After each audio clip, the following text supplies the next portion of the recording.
We are doing some serious low light test out here because it is getting dark right now. But everyone, welcome back to part 2 of the RF 200-800 lens review with the Canon R7, and also compared against the RF 100-500 lens. On this video, we'll be covering the autofocus performance, image stabilization of the lens, and the video performance.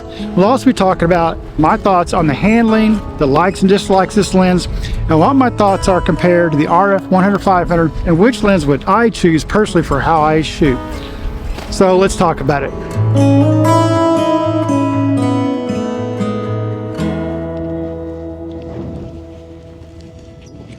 Alright, I'm going to talk a little bit about weight and handling of these two lenses, the 2-800 and the RF 1-500 with the 1.4 extender. We're talking with the extender only. And so this video may seem a little repeat itself later when I get the conclusions, but I really just wanted to cover this part because it needs to be talked about in a separate piece. And as you can see today, the weather is crap. It's actually where sunrise should be, but I have no light. We are completely socked in. I can't see the other side of the inlet here at Ketchimak Bay. I can barely see across the harbor here, and it's starting to snow on me. So today is going to be a rough day, a low light day, a horrible day to shoot. The whole weekend's been kind of for light. But anyway, back to this lens and the 100-500. The 200-800 lens is 4.5 pounds, which to me doesn't feel like that much weight for the size and the focal range and all that it is. Now you got to remember, I run with a 500 f4 a lot that weighs 7 pounds, so 4.5 pounds is a good weight savings for me. Now, versus the 100-500 with the teleconverter. The 100-500 is 3 pounds base weight, and the teleconverter is a little over 3.3 pounds. So basically you're about 3.4 pounds with the 1-500 with the teleconverter on the 1.4 teleconverter. So you're about a pound difference between the two lenses. To me, that's not a huge factor. Doesn't really bother me either way when I'm using it with either lens. But the weight factor, yes, you're going to shave 1 pound if I use the 100-500 with the teleconverter. As far as how they both feel in the hand using them, 2-800 feels good. It's a long lens, it's a big lens.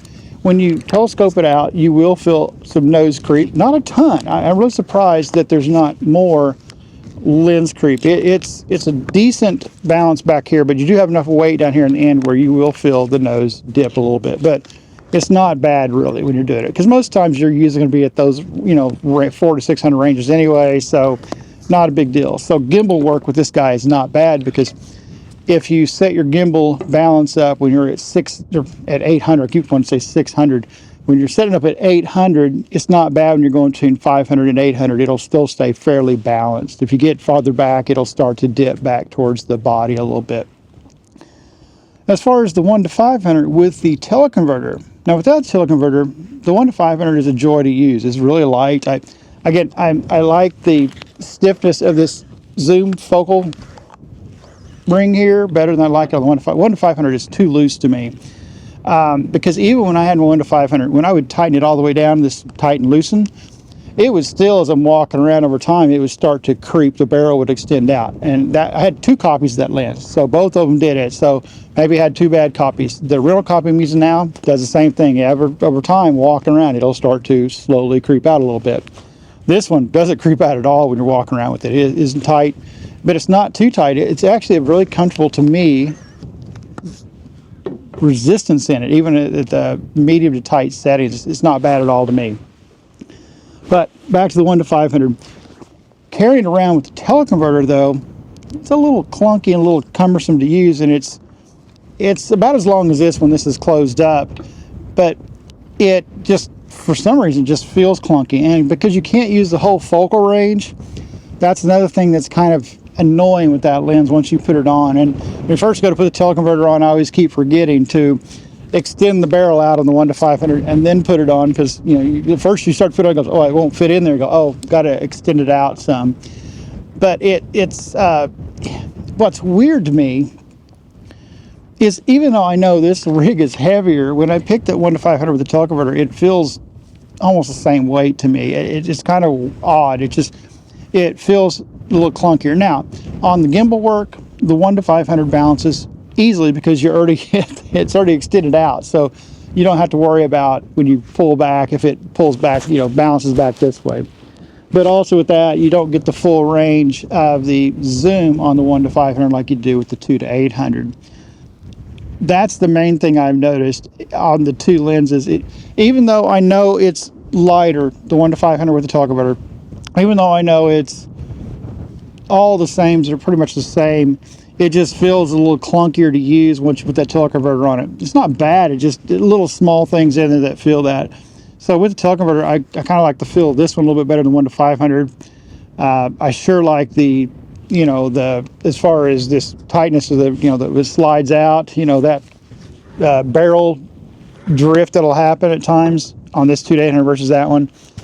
Other things about it is I do like that you do have 2 rings on the 1 to 500, even though I only use the 1 ring mainly just for control ring. I don't use it for focus, but that's kind of where I'm at with it.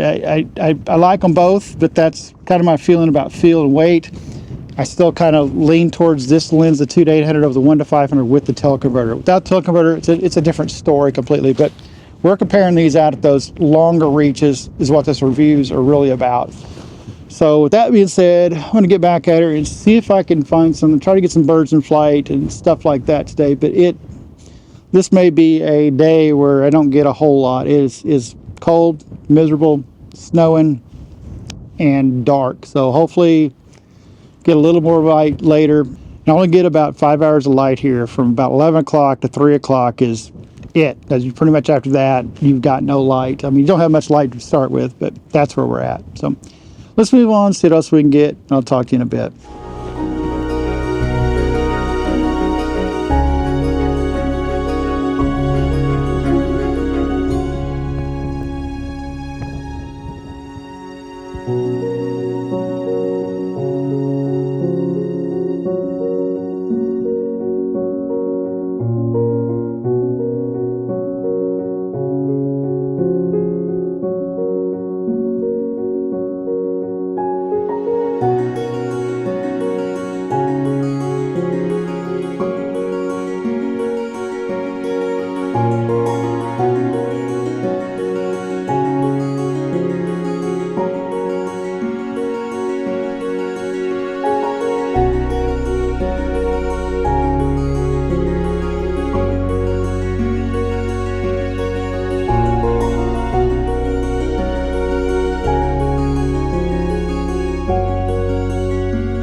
Okay, that was really cool. I started to record what I'm going to talk about here, and then a harbor seal popped up amongst all that sea ice down there in the sludge.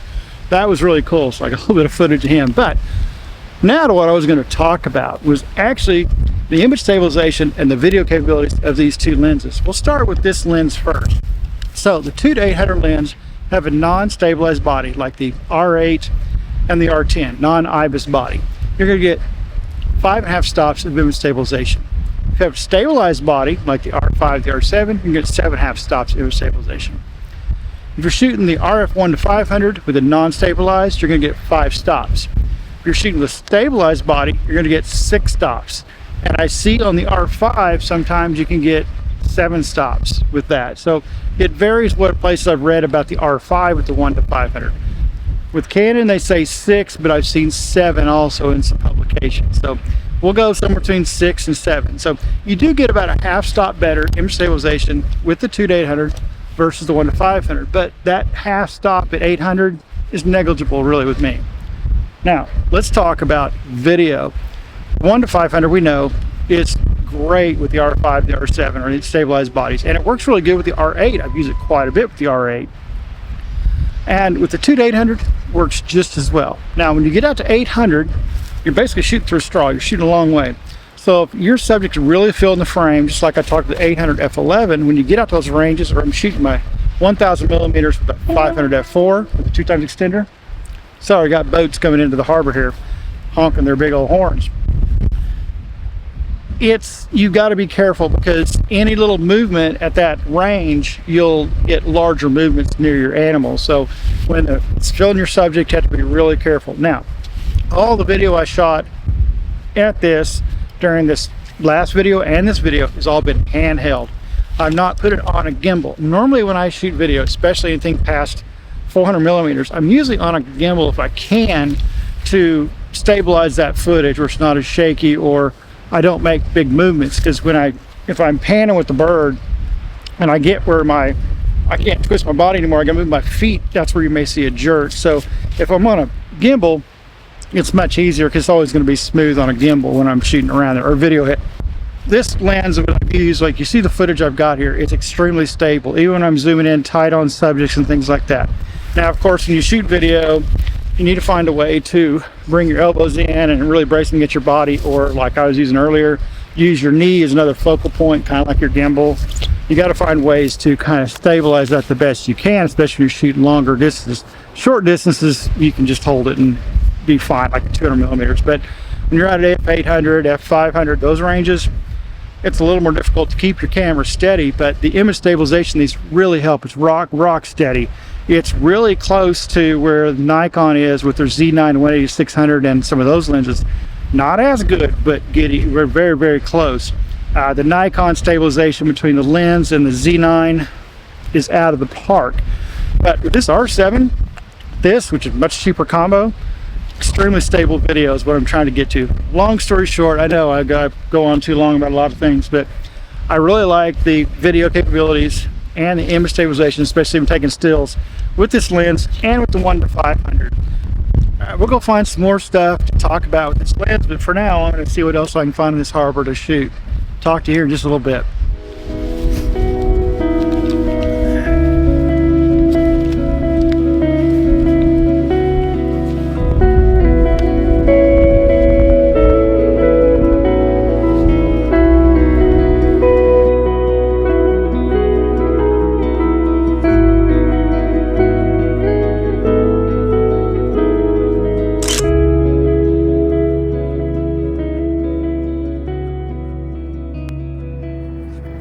There is one part about video that I forgot to include in here. That's why I look completely different here. I need to include this part into this video for the review.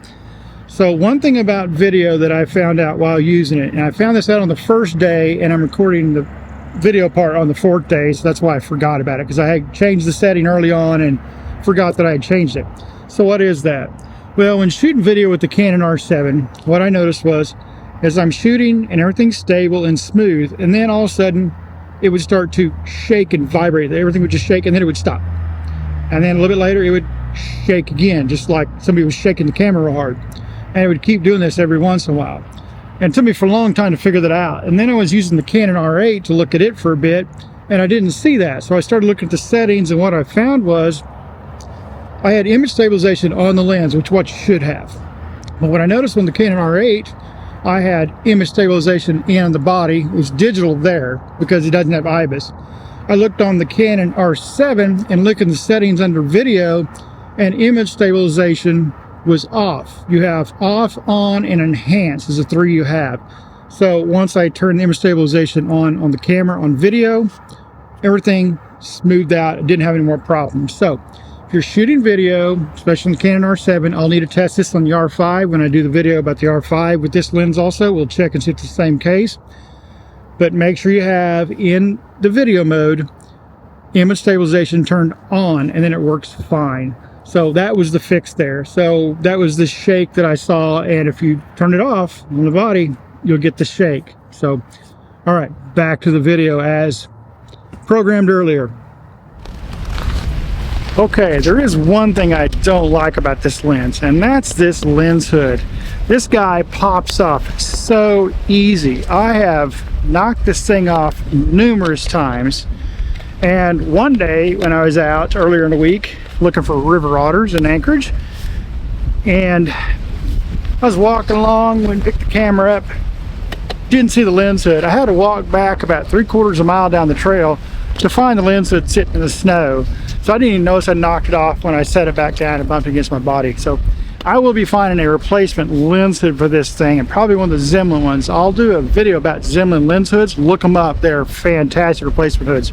That is one thing I don't like about this lens.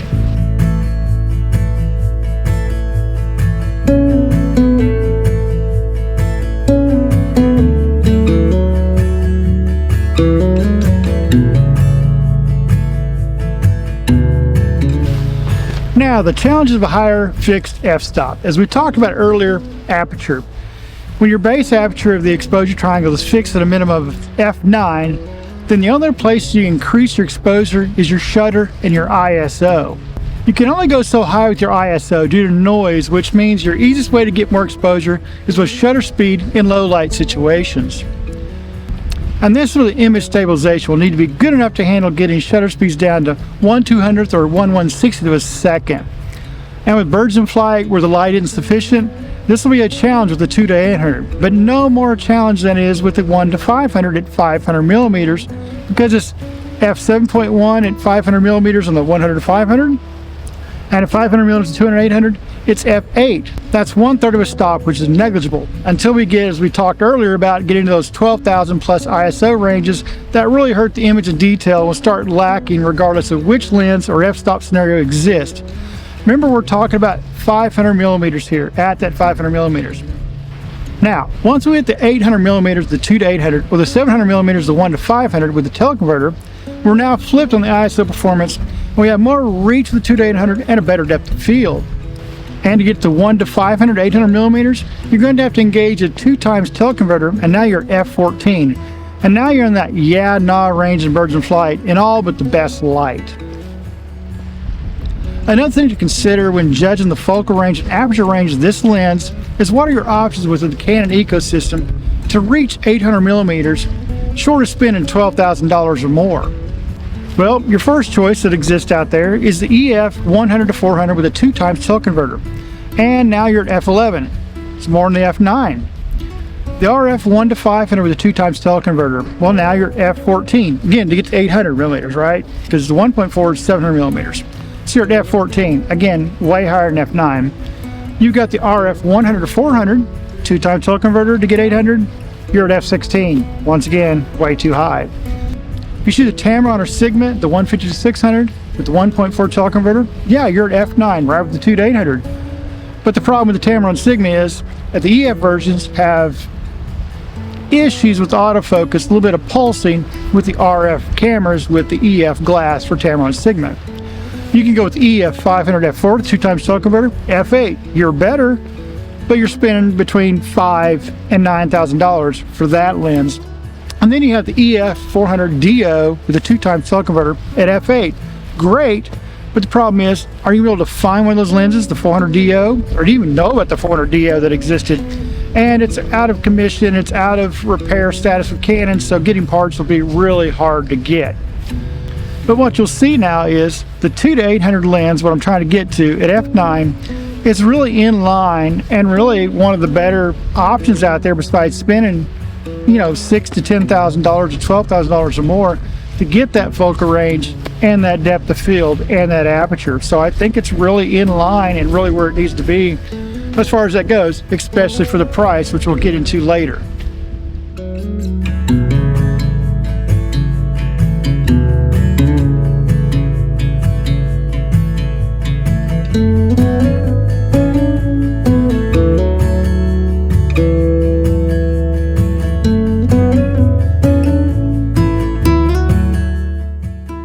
Let's look at this picture here. It's a gold-crowned rosy finch, I think it was called. If I got it wrong, I'll get the name up here. We just call them rosies here, rose finches, but I think the full name is gold-crowned rose finch, I believe. But I'll put it up here for you. And again, these images are extremely purely flat. They are flat, flat, flat. The reason I'm saying that is there's no camera or lens profile put to this anything or any corrections whatsoever. I didn't even apply those here in Lightroom. I just brought them to Lightroom, no corrections, no profiles, And plus I didn't process the DxO, because that's usually where I get my camera profile, and the corrections is from DxO Pure Raw, not from Lightroom, because Lightroom didn't interpret them very well. So what that means is we're gonna have more noise, colors won't be as vibrant, and the sharpness of denoise will be a lot different too, as far as what the camera profile says. That's why I like DxO. It gives me the camera profile, not some AI profile for a lot of it. I don't turn the sharpening on too much on DxO either. So let's look at him. And we'll see right now, I believe we have great feather detail here. We're at 637 millimeters, not the full 800 millimeters. So what's good about a zoom? I'm at 1/1250th of a second, and I'm at 2500 ISO. So we'll look here, the noise, we see a little bit, which we expect because we haven't applied any profiles to this, and it looks acceptable to me. Look at the feather detail, looks great. And you see these little kind of pink rosy feathers here. That's why it's called a rose finch here. Beautiful little bird, little bitty bird, not very big at all. And they are abundant here this winter here in Homer, which is awesome. But everything looks good. The snow looks good, the feathers look good. You'll see here where the shadows are, and actually where the fall off is. Again, the depth of field was really small because these birds weren't real far from me. But this looks great. I think everything in this image looks good. Let's move on to some more. So we'll look here, and what we see is in the beak and the snow, all the snow inside his beak eating those seeds and stuff look great. Feathers along his cheeks look good, along his chest. All this, look at the little talons here. They look fantastic here. A little bit of snow. Look how I was talking about the depth of field again. Remember, it's itty bitty. But you see here, we're in focus, and his tail falls out of focus. And I'm at f9. Remember that, guys. You guys talk about f9. You're thinking light, think depth of field. Because really, if I would have shot this bird right, I'd shot at f11 to get him all in there. Because you can see back of that head's falling off too. Because that focal plane's right around here, around his eye and his beak, around that chest. Just incredible. Let's move on. Here's one we got light all over the bird. Because the other one we had shadow on the back of his head. This little guy all around. Look at that. The eye is extremely sharp. I'm zooming in 100% here with this image. And look at that. Look at the detail. Looks great. Even without the camera profile, this colors already look good to me. Look really good. This sun was hitting this guy. It was around sunset, so I'm getting some golden light on him too. And just looks great. Look at the eye. Looks good. Snow. Everything is here. He's sitting here flat to me this time, so I don't have a lot of fall off, but you look right here. Look at the snow behind his feet. Again, I talk about depth of field. Depth of field to me is, again, said earlier, huge to me. Depth of field is huge. You see how the bird is all in, you know, the depth of field's on the bird? But look at this snow right here, just past the bird. It's out of focus, falling off. Back under here, look at it falling off, right where his feet are. Look at his tails. This piece of the tail here is already falling off at f9. So when you talk about f9 being a slow lens, that's because of the light, not because of depth of field. And again, depth of field, depth of field, depth of field. You're going to be sick of hearing depth of field at the end of this video with me about that, but that's what I talk about, depth of field. That's what, at f9 to me is not a problem. I could figure out a way to get more light, which means basically I would shoot this lens either when I had decent to great light all the time. When it's poor light to low light, then I have to think of something else to do. I know I can't shoot fast moving subjects. And point in case about this, about fast moving subjects, I shot these birds over several days here in Homer. And the first day I shot them in the shadow a lot.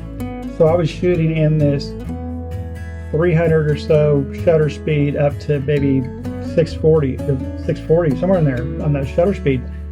And a lot of my images were soft. Well, that's not because of the focus. That's not because of any of that stuff.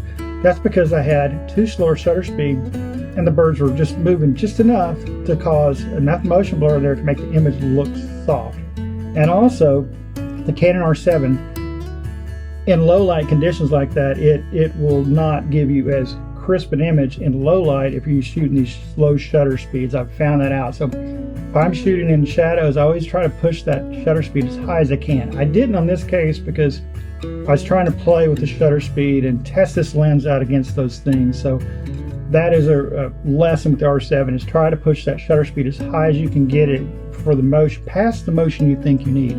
Because these guys I was shooting 1250 a second, and I probably should have been shooting 1600 a second to 2000 a second or 2500 a second, because they just jitter and jump around all day long. Let's look at some more images. Look at this one right here real quick, just to look at the image quality of it. So I'm at 800 millimeters this time, which is 1280 effective focal range. That's why this bird looks so big. But we'll look right here at this seed and the beak. Fantastic detail. Color is already great before we even hit the camera profile on it. So for these images so far we're looking at, image quality in this lens is really, really good. Move on. Look at this one real quick. Looks great. Look at all that little ice crystals in the snow. Hopefully with YouTube you can see some of the stuff I'm pointing to. The eye looks good. Looks great. Okay, now for the next batch here we're going to look at is the eagles we were talking about earlier. So with these eagles, this is where I was changing out lenses between the 2-800 and the 1-500 with the teleconverter. And these first few images here, like I said earlier, these eagles were probably 50 yards or more away from me. They were probably 50 to 60 yards away from me. So normally with my 500 f4, I'd be dropping on the 1.4 teleextender to get to 700 millimeters for sure. But I'm shooting 5.6 at that point. With this one, I'm shooting f9 at 800, so 100 more millimeters. So what we're gonna have is 800 millimeters for the 2-800, 700 millimeters for the 1-500. First image we're gonna look at real quickly here is the 2-800 at that distance. And what we'll see by initially looking at this image is the bokeh back here is great. The fall off on the rocks are great. They're smooth, they're soft. Look here, look how soft that is in here. That's what I'm gonna look for. These right here in the foreground, we're still fairly close to the birds, and they fell off a little bit. I don't see any little lines or anything in the front bokeh. That's what I want to see. I want to see it smooth. Look at the birds themselves. They're a little underexposed, but here's what you do with eagles. You get your exposure where you think you want it, drop it 1 to 2 more, because these heads will blow out. And actually, I almost blew out this one here in the front, and they're in the shade. It's because you want to get the dark feathers and that. So if you look at my histogram up here in the top right, you'll see that I didn't blow any blacks out, and I didn't blow any whites out. And the eagles are more likely right in this area right here. Some of it's in here, but that's what I wanted. I tried to expose a little bit to the right, more than I normally would, but it still looks dark. So when I edit these, they clean up really well. So we're going to look at the image quality and the sharpness of it, and they look great. This is the one that's in focus, the one in the back. The one in the front is not. You'll see it falls off a little bit. And this eagle, everything looks great on it, sharp. Now, the eye's in the shadow. It'd been better if the eye was in the light, but here this time of year, the sunlight comes up one way and it only comes from one direction. So you can pretty much tell when you start out your day, the direction of the light's gonna be the same way all day long for the whole 6 hours that it's up. But you know it's gonna come that way, and there's nothing else to do with these birds. I have to go in the ocean to shoot them back this direction. Let's move on to a couple more in this same series. So this is the front bird here, is more in focus. No, still the back bird's in focus. Front one's not in focus. And again, feather detail looks great out there. Keep moving on. This time I have the bird in front in focus, the one in the back's out of focus, and his head detail looks fantastic on it. I think it looks great. Once again, the bokeh fall off in the back looks good. The noise doesn't look bad. I forgot to tell you my settings here. 1/800th a second at 2000 ISO. Now I probably could have shot this a little faster on the shutter speed,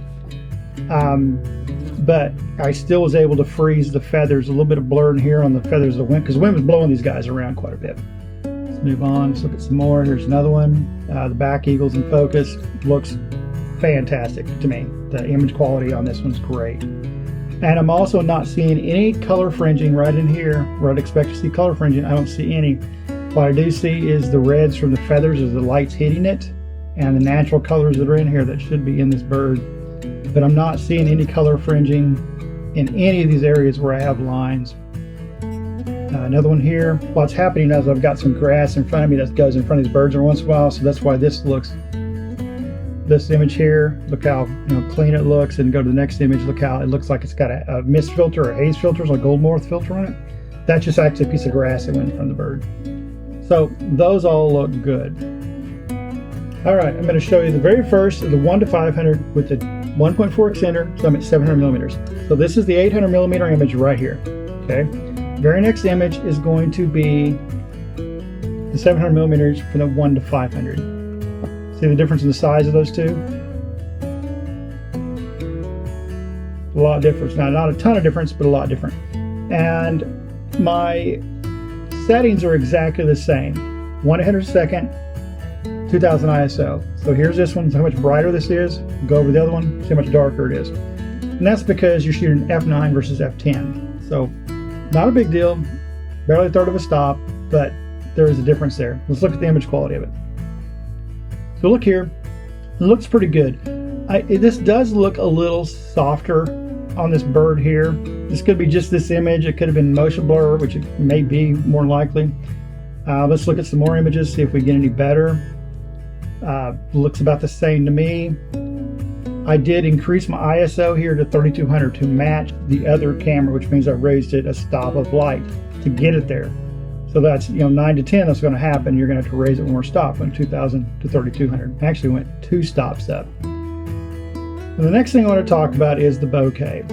So you'll see here, you see the line here, the dots in the snow, the ship.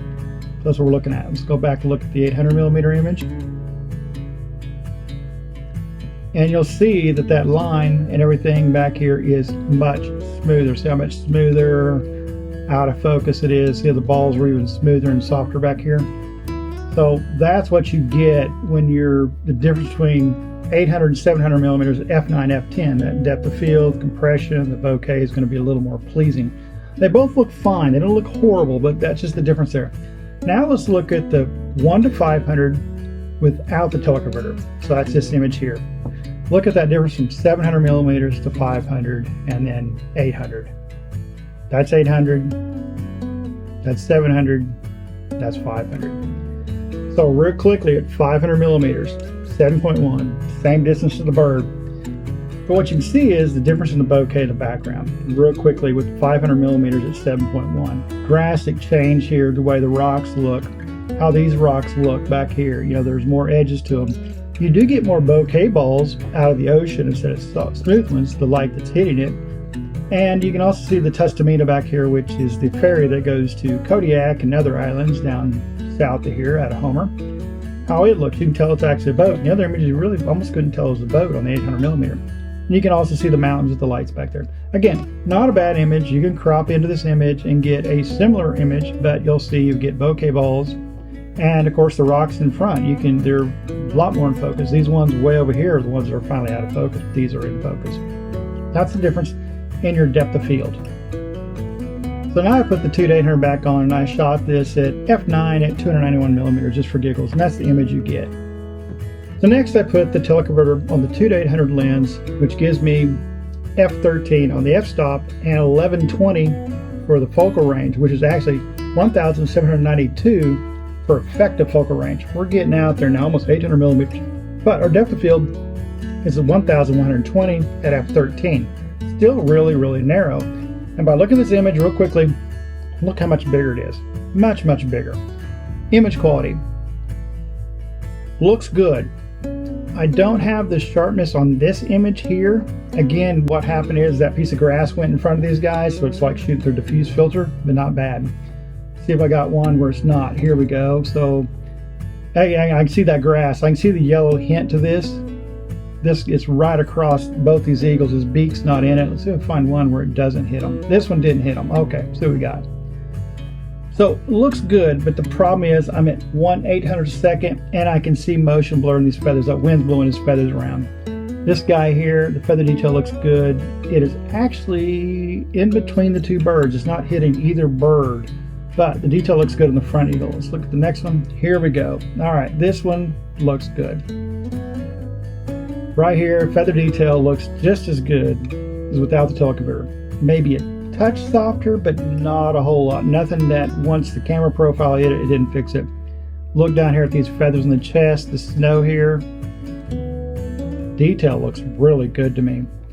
Bokeh, look at this. You can't even see the bokeh balls anymore. This is really washed out. I don't see any aberration in here at all. Where I'd see the aberration, I really expect to see it in here on these dark to light areas, especially right in here, and I don't see any.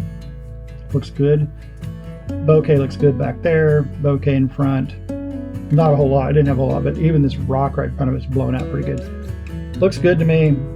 See if I got any more here I can look at. Here's the last one. This one is the crispest out of all of them. This looks really good. This head detail is fantastic. The snow detail, feather detail looks good. Again, underexposed right there. So there is our results from using the 100 to 500, the 2 to 800, the comparison of those two lenses. If you want to know how they stack up, to me, they're right there with each other. I would say with the teleconverter on the 1 to 500, the detail in the 2 to 800 to me is better. The depth of field is better. The image quality to me is right there or a touch better. Without the teleconverter, and I've used the 1 to 500 a lot, extremely sharp lens, really good lens. 2 to 800 is right there on its heels, if not right at it. I think it's great. The image quality on this lens, I think, is great, fantastic on it. I would have to do more pixel peeping at 1 to 500, the 2 to 800 in pure light with some static subject, something maybe the duck test like I did on the other lenses. But this looks good. So now let's just glance at a few more images, show you more image quality of the other lenses. But my consensus on the 1 to 500, 2 to 800, image quality, they're the same. They're good. 2 to 800 probably beats it at the high end. And why do I care about the high end? Again, I shoot probably majority of my images at 500 to 1,000 millimeters. So I really am not concerned about anything below 300 millimeters. If I am, I'll shoot my 7200 EF and 1.4 extender on and get those if I really want that, because I can shoot at a faster aperture on those anyway. So I'm really concerned about 400 to 1,000 really most of the time. So that's why I really care about the 1 to 500 with the TC and not without the TC. So let's look at a couple more images and we'll move on to another subject. I wanted to show you this image real quick.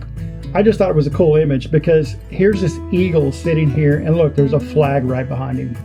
Great image. Now, this bird was in the beyond stupid range. I'm shooting 800 millimeters on this on the Canon R7, so I'm shooting almost 1,300 millimeters out there, way out there. And as you'll see in this bird, there's not a whole lot of detail. All these images, you're not getting a whole lot because one, that bird's eye and everything is in the shadow, and his chest in the shadow. He's backlit, almost backside lit. But I just couldn't pass up taking this shot with that flag behind him. There's not a whole lot of detail because he's into that stupid range where you're not getting a ton of detail. But I just thought it was a really cool image. I can probably clean it up a little bit more and do a lot of work with it to make it be a fun image. But it was neat. And plus all this buoy stuff in front of it just makes it more ugly. But I just thought it was cool with the flag behind it. All right, let's go to a couple more images here. Here's another rose finch. I'm guessing this is the female one. Look at that image quality, feather detail is fantastic. Move on, see what else we can find. All right, let's look at this guy right here. Really nice detail. Look at the colors. Again, no camera profile yet. You got the seed here, the feet, and these seeds are a little bit out of focus because they're falling off in the depth of field. His chest and his eye are in the focus plane. Everything else is falling out. Real nice shallow depth of field in here. Feather detail, colors, looks great. Again, getting close to sunset. Lights falling across there. It looks great. I do want to show you this guy. Image is way underexposed, but I just wanted to show you this. This dude has one eye. That one eyeball. Really interesting. So I got a one-eyed eagle picture. Just interesting. And look at this one here. This is your rolling shutter image right quick. Look at that top wing, how the curl is. That's the rolling shutter snagging you there. The R7 electronic will get you. But the image quality is fantastic on these. These rock sandpipers, there is not a whole lot of detail to these guys as far as their feathers go. They really blend in, they're smooth, but looked really good. I underexposed this on purpose to get a more of a golder tone to it, so I'll be happy to see what this one looks like when I get it with the correct camera profile. I'll probably revisit these images when I get the profile to show what they look like. All right, image quality, consensus on this guy. Fantastic, great. I don't have a problem. The contrast, the color addition, the aberration, no vignetting that I see whatsoever. Looks good on this lens, 2 to 800. Put the teleconverter on, still looks really good. May have a touch of softness, need to do a lot more on that one. I'll do a whole video using teleconverter to tell you what I think on that one. I'll do that in the video probably in a week or two with the teleconverter on that lens to see what it looks like. But so far, looks really good. Compared to the 1 to 500, it's on par. And with the teleconverter on the 1-to-500 and the 2-to-800, 2-to-800 to me is better.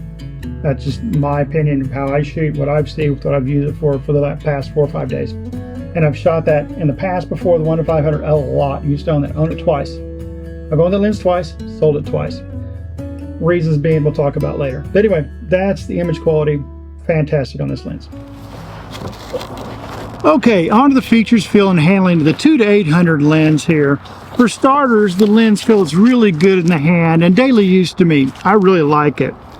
I've heard folks talk about the zoom ring being a little too stiff. I don't find that the case for me. I actually find that the 1-to-500 to be a little bit too loose, and that's just my preference. I think this is really good, and the throw is not bad. It's about 2/3, 3/4 for a full throw. Most of the time you're doing a quarter throw where you're going. The combined manual focus and control ring doesn't bother me much either, because I personally use this as a control ring 99% of the time for aperture. And I don't use the manual focus to help correct the autofocus that much. I usually use a single point to, you know, if I don't have focus, hit the point, something near the bird or the animal to get back to the focus and lock it up. I usually don't use manual focus. And if I need manual focus, kind of like what I did with the muskox out in the snowstorm, I can real quickly just flip the switch here on the side to change it from, you know, autofocus to control, manual, and right to control, and I can just real quickly do it on the fly. So it doesn't take me that long to get that ring to be a manual focus ring. The only other switch on this lens is the stabilizer and image control switch. Not a big deal there either. We do get a function button on the lens, which is really, really cool. For stills, I have this set up to be changing to the subject detect on and off. In my videos, it talks about turning that on and off and why you turn it on and off for single point. And for video, I have this button set up for my zebras to tell what is in good exposure or not good exposure. As far as the foot on this lens, it doesn't really bother me either, because I always leave my collar on. I never take it off, and I don't run it up to the top. I leave it right here for my hand all the time. That's where I rest my hand on, as a collar. And like I said, I do a lot of gimbal work, so I just leave my collar on. So taking it off doesn't bother me too much. Again, Arca Swiss cut foot would be nice, but again, not a big deal to me. Maybe one day Canon and Nikon will get the hint and put an Arca Swiss cut foot on there. Okay, wrap up in comparison with RF 100-500, my thoughts on the subject of which lens I would use and why. For starters, the RF 2-to-800 is a fantastic zoom lens. Great image quality, handling, autofocus speeds, and consistency are good. So this lens really just became an extension of the camera to me. It's really easy to use and a joy to use out in the field.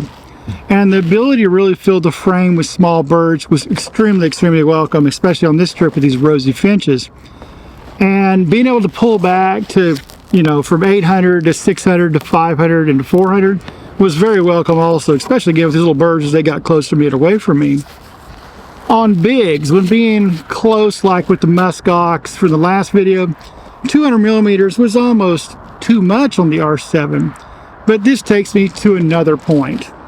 If I'm shooting bigs, I know I'm going to be shooting them, I'm probably going to be using a full frame camera, or I'm going to use my EF 7200 with or without the 1.4 teleconverter, as I also have 2.8 or f4 to work with as my aperture.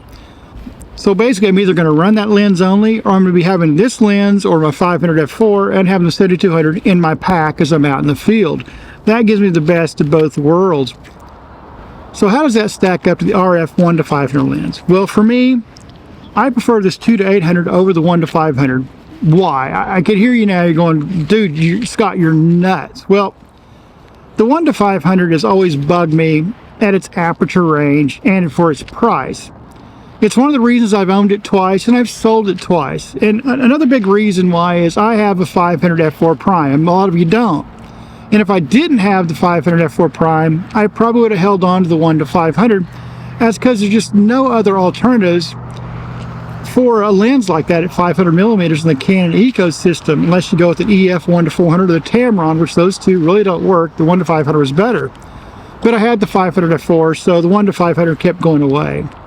And at almost $3,000 for the aperture that lens was at, and for what it had at 500, it was just really hard for me to swallow. And to get more reach, it's another $550 and an f10 aperture that has 1.4 teleconverter on top of it, making the 1-500 truly a $3,500 lens. And if you compare that to this $1,900 280 lens, and your image quality and autofocus is always on pretty much on par, that $1,600 savings is very attractive. And if you say being able to get to 100 millimeters in the 1-500 you need for more environmental shots, well, I beg to differ there, because I've been in plenty of situations with 500 prime where I see an owl on a stump like I had last year up here, and I wanted to get a wider shot of it. Well, what I do, I shot a panorama with it. So what I did is I shoot left of the stump, shoot the stump with the owl on it, and then shoot right of the stump, and that's how I got the shot.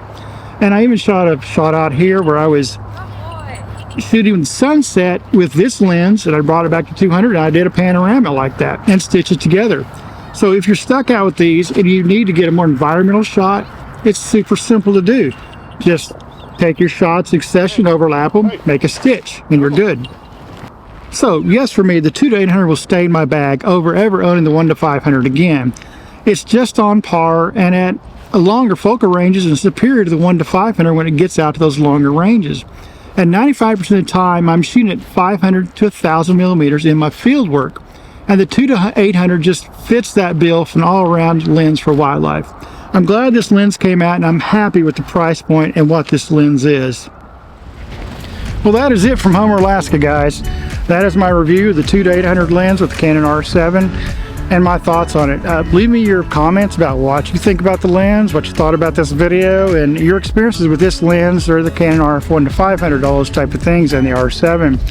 And the next couple of videos will be the Canon R8. We'll pair with this lens. We'll also compare the R5 with this lens also to show what those look like. So as always, until next time, guys, get outside, go run that shutter.